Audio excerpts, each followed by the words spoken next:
watching what leaders are saying and not saying and doing and not doing.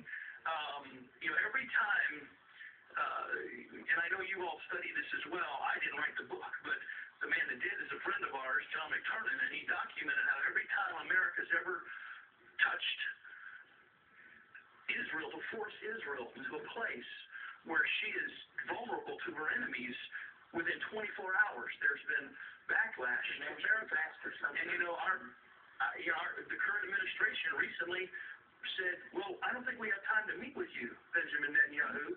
And 24 hours later, our embassy was blown up and our ambassador was killed. Within 24 hours of us saying to Israel, we really don't have time to meet with you, there was repercussion on us.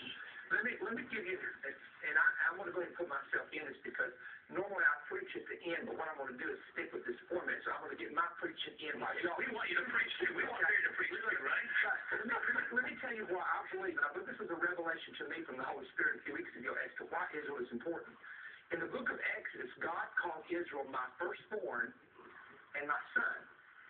Okay, so when you mistreat any son of God, and that means either the church, who are the sons of God, or it's Israel, which is his firstborn son, or Christ, which is his son.